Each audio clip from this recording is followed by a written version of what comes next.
Hello, good evening everyone, and Happy New Year. Can we still say that? I'm going to say it because this is the first time that I've properly been back on this new year, this 2021, which is turning out to be a bit spicy already. So I hope you've all got a glass of something or a mug of something and you're somewhere comfy and cozy, hopefully with some plants around you, ready to have a nice Plants and Prosecco Q&A chat. So I've treated myself to a little Prosecco, not least to raise a toast to the new President Biden and Vice President Harris, which is super exciting. I watched that yesterday with Mum and it was a bit totes emotion. So yeah, cheers to that and cheers to the first Plants and Prosecco. So we've had quite a few good questions. So before we kick off with that, I wanted to just share some exciting news that we've got going on. Next weekend, we are taking part in the Creative Babes Club online market on next Saturday, the 30th of January. So organised by Alice. I think there's maybe up to about 30 different independent small creatives taking part, probably all babes, and 11 a.m. till 5 p.m. next Saturday. And we're going to be having a few kind of special treats and special giveaways for that. Come along on Instagram next Saturday and join in on that and find some other really cool places and independent places to buy from. So we'll get into the first question because we've got quite a lot to cover tonight. It's a busy one. So the first question, we had a couple about Calatheas. So my tech assistant has just put down his beer to bring up the first question, I think. First question's on screen. So that is from Madeline, I think, and that was in response. I'd already mentioned we had some Calathea questions. So she was asking about the lower leaves on her Calathea turning yellow. And previously in the week, I had another question from a friend about her Calathea with some brown edges. So I don't know if Tom can get that picture up so that we can see that as well to see what we're talking about on that. So just wanted to talk a bit about Calatheas first of all, because they're such a popular plant because there's so many stunning varieties of foliage that they come in. I've got one here that's got a velvet look to it, which I love. And you can get all sorts of amazing ones.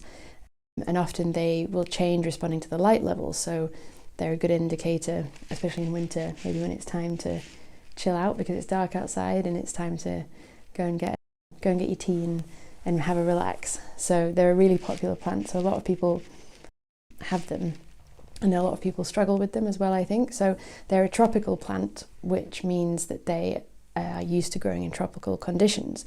So amongst all the many different varieties of them, there's 4 main characteristics that they all share. So firstly, as you'd imagine, they don't like drafts. I don't imagine tropical places to be particularly drafty. So make sure they're not in a doorway where there's going to be a cold draft blowing in. So secondly, they don't like bright direct sunlight. They want to be a bit away from the window and not getting that harsh bright light on them because that will discolour their leaves and it's just too strong for them. So it's actually probably quite good for us here in the UK. A plant that isn't needy for sunlight, and it can be a bit back from the window in the room and also grouped with other plants, so it's potentially shaded a bit from the sunlight as well. So they also, owing to their tropical nature, really love high humidity. So this can be especially difficult at this time of year when we've got the central heating on. So we're warm, but we're dry, which again, you don't think of the tropics as being dry. So there's various different ways to up the humidity in a room. We'll probably go over this quite a few times today because it is such a big issue at this time of year. But definitely grouping plants together will increase the humidity. We can give them a wee mist and using like a pebble tray with water in to literally bring humidity water into the atmosphere. We also have like a vaporizer, or you can use a humidifier to pump out more humid air into the atmosphere, and that will be good for you as well and stop that kind of dry, like central heating that you might get. And then lastly is warm temperatures in winter. So again, the tropics, they don't necessarily tend to fluctuate summer and winter temperatures like we do here. So in winter, you need to make sure that they are kept warm. Not only are they not in a draft, but they're also kept above kind of 10-15 degrees Celsius, so they're not getting too cold. So to our specific Calathea problems, so the first one with the picture we've got from Lauren, I think that's a Calathea ornata that she's got with the lovely pink stripes. So it looks like it's general humidity that's causing the brown crispy edginess to the leaf. I know that she said to me that it's well watered, the soil is quite moist. Sorry about having to say that word, but I'm going to have to say it. But that's the watering the soil is different to the general humidity in the air as the plants just sat there hanging out. Again, increasing humidity, grouping the plants together, using a mister, using a humidifier or a vaporizer just to improve the overall humidity of the air around the plant should help with that. And also if you get any really damaged leaves like that one, I'd probably just snip it off because it's not doing the plant any good anymore and you don't really want to be looking at it. So you don't need the plant wasting energy on it. So I'd chop that off and then make room for new healthy growth where the leaves aren't hopefully brown and crispy. So then in answer to Madeline's question on, Madeline's question on the lower leaves turning yellow, I think that possibly sounds like general underwatering altogether. So Calatheas, especially in the growing season, so spring, summer into autumn a bit, the soil pretty much wants to be moist like the whole time. Don't really let it dry out. In winter, when it's a more dormant period, you can let the top kind of inch or so dry out before watering again. But I think the yellow leaves down at the lower levels are down to general underwatering. As an example, I just wanted to show you my cleaner down here. Just going to move my Prosecco. So I watered her 2 days ago because her leaves had completely drooped down. So she was obviously telling me that she really needed to be watered because she just was so completely droopy. So that's another way that if you keep notice of your plants, that they will indicate to you how they're feeling and where they're at and what they need. So 2 days ago, so I've got my moisture meter here. So she's in a plastic pot and we're in our office, so it is quite warm because we're in here most of the day working away.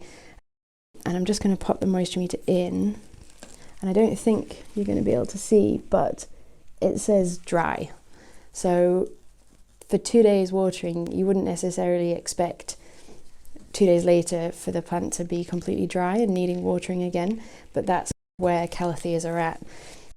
So if you haven't got a moisture meter, a good finger poke will help you see where the soil's at, and also the weight of it. When it's watered and got plenty of moist soil, it is going to be heavier.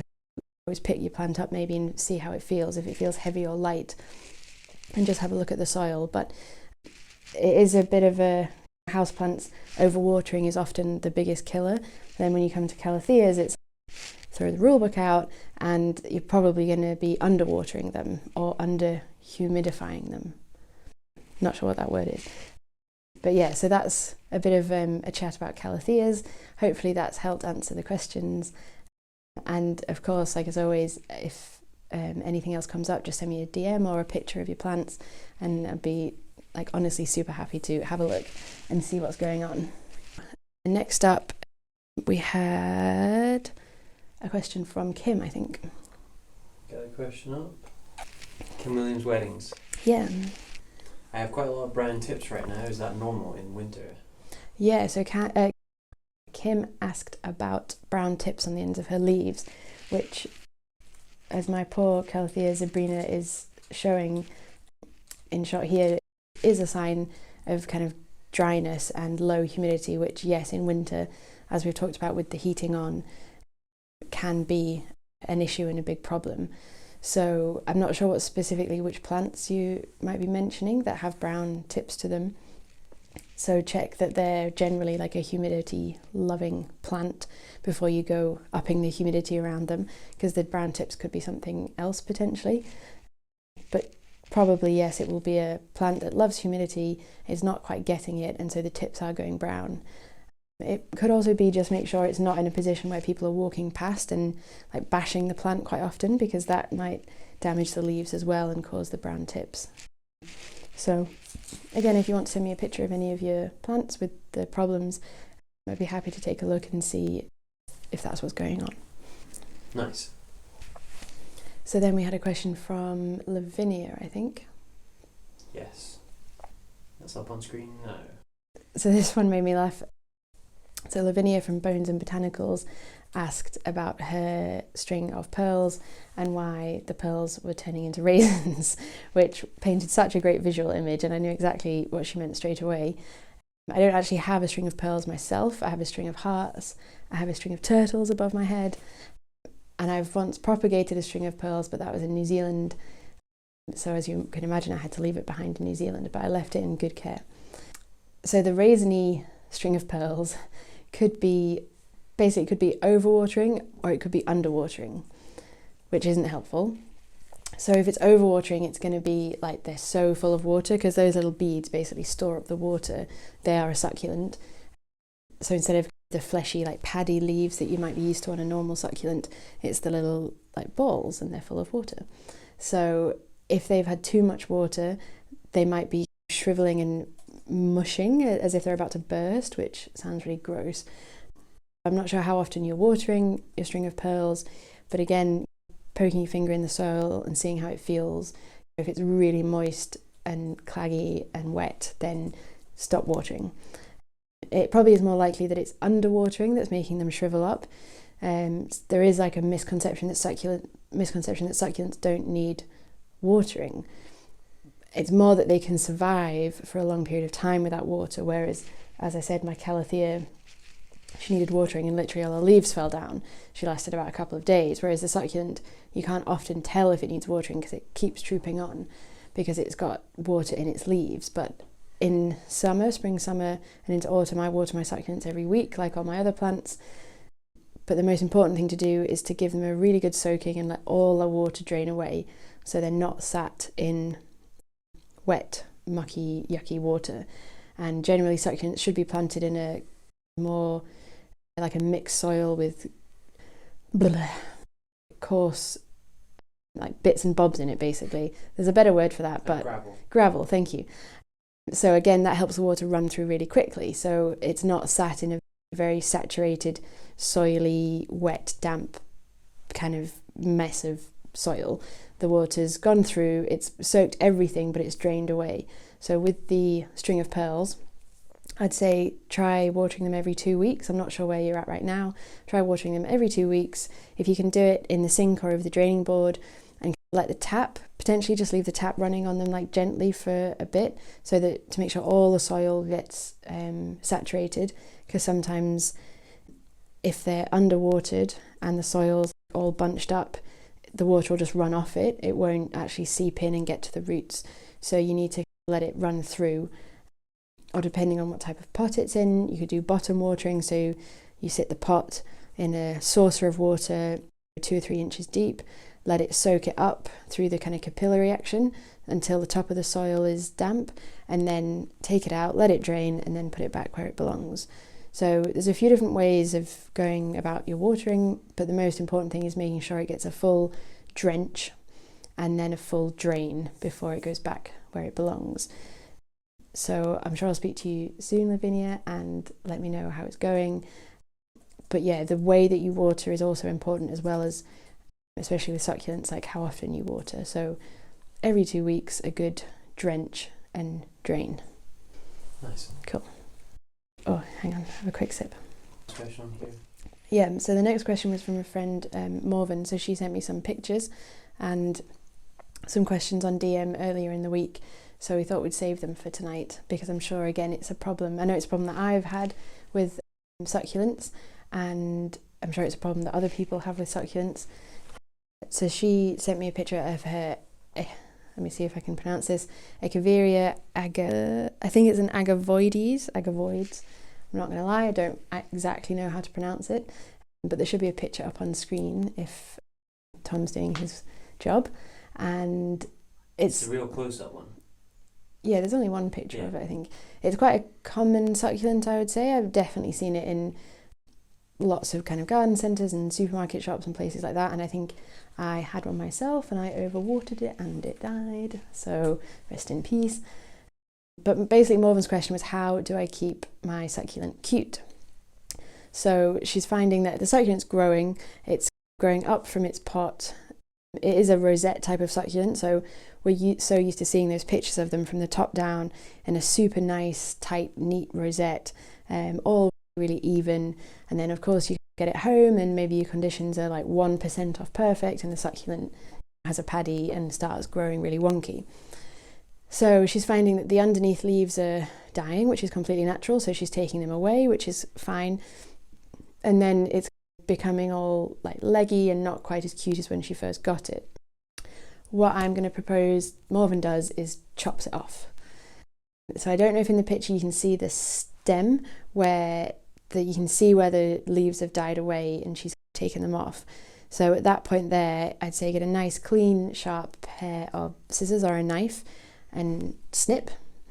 Let both the stump and the new rosette that should have a bit of stump on it callus over and dry up a bit, and then the stump that's left in the pot treat as like as you were as the succulent, and that will should start to put out little pops, little baby succulents. Might do 1 or 2, it might do quite a few around the stump. And then the rosette that you've chopped off, you can either place that on soil and roots will grow down, or, which is what I much prefer to do, is place it on water. So probably looking at the size, you might be good with a jam jar or something. Fill the jam jar up with water, but not so it's touching the stump that you've chopped off. Going back a few steps, the reason why we leave everything a few days to callus over is so that when we go on to propagate, it doesn't rot. So if you're putting that freshly cut stump, probably should stop saying stump, shouldn't I, but into water or over soil and it's just been cut, it's likely to rot because it's like a fresh wound essentially. So we leave it to dry up, callus over, form a kind of protective layer, and then what's really great, if you can put it over a jam jar or something that's the right kind of diameter that holds the leaves up, and fill water in the pot so it's just below the new calloused end of the stump, not touching it necessarily, because we don't want it to rot. We want it to encourage roots to grow down. Stem, thank you. So stem, God, it's so January 2021. Yeah, jam jar, water, a little bit of a gap, stem, succulent. And fingers crossed, roots should start to grow down. So whilst we're waiting for the roots to grow, I'd say put it next to where it has been, wherever that was, on a windowsill or something like that. And then once roots start to grow, then we can chat about what to do next. Another thing to do is make sure it's in, I'd say for now, keep it in the same position as it has been, because it's obviously managing there and it's fine. But next step to up the game is get it in the sunniest spot in the house you can do, and rotate it every couple of days to make sure you get that even growth. Because I think I noticed in there it's a little bit, partly why it's going a little bit less cute, is it's growing towards the light. And this time of year it just sucks. Like, all my succulents are growing a bit wonky because there isn't any light. There's no need to turn them because there's no light to turn them towards. But during spring, summer, rotating them every couple of days, and you really notice that even growth. Whereas if you leave it in one position, and it is aesthetics, it's all personal preference. If you want to leave it in that position and let it grow towards the light and flop over, like, that looks cool in its own way as well. And I've done that with some of mine and I really love that. But if you want that kind of really nice, neat, cute rosette shape, you're going to need to turn it every couple of days or so, or every week at least, to keep that even growth. But yeah, that's what I think you should do with that succulent. And if you're a bit nervous, I'll give you a call and we'll do it together. Nice. Now, what's up next? And then finally, so we had a question from, so he sent some pictures to me on WhatsApp of his jade plant. So if Tom can just pop up the picture of the mother plant, the big mama, she looks pretty happy. There was one thing that worried me slightly, because this is another kind of succulent propagation question, and it started because he said a stem fell off, which, as he pointed out, is a bit weird. So I was just wondering how the soil on the jade plant is going. Is it quite moist? Is the plant sat in water? I water my jade plant that's a bit smaller than that, like every kind of 3 weeks or so. It's a big plant and it's got a lot of soil and it takes a while for it to dry out. So I don't water it very often, especially at this time of year. So I'm just wondering if it's plopped off because of maybe it's a bit overwatered. So just check that with the mama plant and see how it's going on that front. So then his next question was regarding the bit that plopped off. He's repotted it into some soil, but he was saying, is that the best thing to do? He said, I've been hitting it hard with water. Okay, maybe. I know you've got a shiny new watering can, and I know it's a really lovely green one because I know exactly where you got it from. But maybe put the watering can down and just step away and let the big mama dry out a bit. And honestly, a good kind of like second knuckle, she needs to be dry. Unless you've got a moisture meter, get in there and see how the soil's going. And like with the other plants I was saying about a really good drench and drain and then put it back, so you make sure she's never sat in, she's fully drained, fully finished draining before you put her back in her nice little sunny corner spot that you've got for her. And then so you mean actually take the whole plant out if it's in a plastic pot? Yeah. And it's the sink? Yeah, unless my plant's so big that I can't. Sorry, Tom just said something which I don't think you can hear. Tom was saying take the whole plant in its plastic in a pot, like, or its nursery pot, take it over to the sink, water it, let that drain away, then put it back. Because unless my plant is so big I can't pick it up or it won't fit in the sink, I take all my plants and water them in the sink. I never water them in situ because I don't have a draining board on my windowsill, and you want to be able to make sure it's drained away. That's one of the most important things. So whenever you're watering at home, unless your plant's like as big as this monster and you literally can't pick it up without digging back in, then take it over to the sink, drench, drain, pop it back. And it's also a really nice opportunity to like see how it's going, give its leaves a wipe, just check, make sure there's no buggies, and just have a nice wee chat with your plant. So yeah, another top tip on watering. So back to then the... Check in with your plant, check in with yourself. Yeah, if you want to, check in with your plant, check in with yourself. That sounds lovely. So the bit of Will's plant that plopped off, again, like with Morven's, I would say to propagate that in water because then you get the fun bit of seeing the roots grow. So if Tom can put up the next picture, which is... So Will has replanted this, which is fine and would definitely work, or it should definitely work.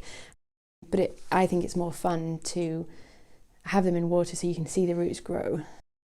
I'm not sure what the bottom bit of the plant will be like where it's plopped off, but I'd probably make a fresh cut, let the bottom callus over like we've been saying. And then again, you might need something that's like a bit more... I don't know if like a jam jar would work, but what could work well is a jam jar with some water in and put 2 layers of cling film over it, and then take a knife with a bit of put a small like slit in it with a knife, and then you can wedge the stem of the jade plant in, and again just above the water, not necessarily in the water, to encourage the roots down but prevent rot, and hopefully you will see roots growing. So I think that the plopped off bit still has quite a few leaves on it, so if you need to make a clean cut and you need to get rid of some leaves, you could always just gently twist the leaves off, try and take them as whole as possible from the stem, and place those on the soil in your little pot that you've got there, and again hopefully roots will grow down from those leaves and you'll get even more jade plants. So then the big mama can become like a really big mama, and you've got like a huge jade with all loads of baby jades to give away for presents. The possibilities are really endless. And how deep do I plant it down? In the soil or in the water, do you think? Probably means like when you put the leaves on the soil. Oh, so how deep do you plant it down if we're talking about propagating the leaves on top of the soil, you literally want to just rest them on the top. You don't need to put them in the soil at all, just rest them flat on the top, and the leaf will do all the work for you. Again, if you shove them in, it's just going to rot because it won't be able to callus over, and the end of that leaf will just be like in the soil. But if it's on the top, because if you imagine succulents out in the wild, the reason they propagate is growth, is like expansion, keeping themselves going. So if a leaf drops off in the wild and it wants to propagate itself, it's not going to be able to bury itself in the soil unless some handy fellow comes along and buries it for it. So in the wild, the leaves just plop off, they lie, flat on the soil, and out shoot roots and little shoots of plants, and off goes another plant. Yeah, just... So, Will's saying about the one in the picture, yeah, which is shown on the screen, you're saying to actually take the individual leaves off the stem and put them flat on soil. Yeah. Okay, so the picture we've got on screen, so we've got a stem, and I imagine that if we want to propagate in water, the bottom of that stem is going to need to be trimmed because it won't be like a clean, sharp, nice cut because it plopped off a plant. So 2 things happening. We want to make a new clean cut on the whole stem and leave it to callus over, and then put that in water. And then there's probably going to be some leaves that will need to be cut off to allow that to happen, tweaked off. So tweak those off and lay them on the soil, and they're just leaves. And then the whole stem that's got a nice new clean cut to the bottom that's calloused over, that can go in water, and that will start to grow roots as well. So I'm trying to give you a fail-safe of like loads of different ways that you can make the plopped off bit turn into more plants. And if that didn't make any sense, we'll call you later and we'll talk you through it. We'll catch up with this progress every week. Yeah, so this leads me on, that was our last question, unless there's any more questions in the comments. Yeah, we've just got another question saying from Kim. Oh, hi Kim. I said we answered a question earlier and she'll be able to see it on the live when we repost it. Yeah. She says, when I get new plants, should I take them out of their nursery pots and put in my terracotta pots with new soil, or leave it in? Oh, that's a great question. So I'm a big fan of, with new plants, getting them home and just chilling with them for a bit, just to see how they go, see what they're up to, check that they haven't got any bugs. I don't know if you do a bit of a quarantine when you first bring plants in. I've only had it happen once, that I had a plant and it had mealy bugs or something, and I managed to catch it before it spread to everything else, but it was like a heart-stopping moment when I realised it had them, and it was next to other plants, and I was like, have the other plants got them? No, oh my gosh, okay, thanks. So I'm completely going off topic, but new plant, I would say leave it in its nursery pot. This is why I really, on the store, and why I advocate a lot, they call them like cloche pots. It's basically an attractive outer that you put your plastic nursery pot inside, because every time you repot a plant, you're disturbing it and you're juggling things around, and it takes time afterwards for it to settle down and get used to its new surroundings, and sometimes you could repot it and it might fall over from the shock. So if you've got a cloche pot, even with your terracotta pot, sometimes the plastic nursery pots will sit inside, and then at least it looks really attractive at home. So it like ticks both the boxes. It looks good for you and it's good for the plant because it's in its nursery pot. You don't want to change too many things at once. So it's still in its pot, it's still got its soil, but it's in a new environment, so you can get used to the light levels, the watering levels, make sure it's happy in your home. And then it's going to be something that we come on to as we go into the year a bit, but repotting, even for houseplants, is best in early springtime, ahead of the kind of new growth period. So you don't really want to be repotting in winter, although of course it's possible, it's fine. And especially if you've got grow lights and temperatures and your plants haven't gone dormant. But I would say get prepped and ready for a good repotting session in spring. Of course, there are always, allowances to the rule. And if your plant is literally like the roots are breaking out, like I had a spider plant and the roots, there was no soil left, it was literally only roots. And I think this was in November or something. So of course I repotted it into soil because I wasn't just going to leave it like that until spring. New plants, I would say, just try and do, you know, one thing at a time, get them used to the new environment, get them used to their new plant friends, make sure they haven't got any bugs or anything.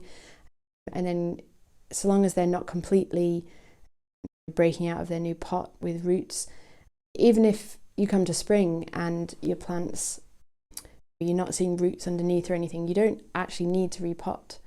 You only need to repot if the roots are really coming out and it's really pot bound, or if you're not convinced that the soil it's in is that good quality, or if you just enjoy it. So yeah, I think I've answered your question maybe a bit too much there, but hopefully that made sense. I've just let it chill for a bit and then repot it in spring when it's about to start into its active growth period. Nice. Okay, so if that's all the questions, so those last two succulent questions gave me an idea. It's a pretty rubbish time of year. We're all, I'm not going to go on about it, but it's just all a bit much, isn't it? So I thought it could be fun if together we all had a bit of a lockdown propagation challenge. So the challenge isn't like who can grow the most new plants or who can get the biggest roots. The challenge is literally, let's have a go at propagating. So you might never have propagated before, you might have thought about it but need like a bit of encouragement, a bit of a push. You might be an absolute master at it, but like with everything else at the moment, you've got a bit like meh about it. One thing that's like really been cheering me up at the moment is, I showed you this the other day on my stories, is my love heart cactus, and look at the size of the roots. So they literally just sprung up. I think I must have, after the stories, I put it in a different place and it had the tiniest nubbin of roots. And then it was in a slightly different spot and those 4 massive roots have just popped out literally in the last couple of days, because that was only a few days ago I did the story. I picked it up and I was like, oh my gosh, look, and obviously no one else cared, but it made me really happy. So just being able to see that kind of growth, that kind of thing happening at this time of year, I just found it really positive, really uplifting, and thinking, ooh, who can I give my love heart propagated cactus to?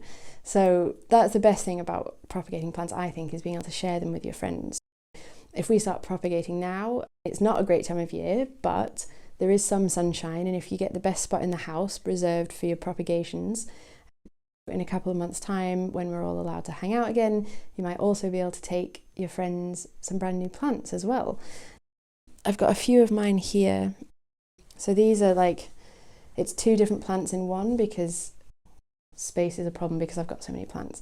We've got a begonia maculata with the spotty leaves and a peperomia that the leaf broke off. So I just popped it in to see what would happen, and they're both got really good, healthy roots growing.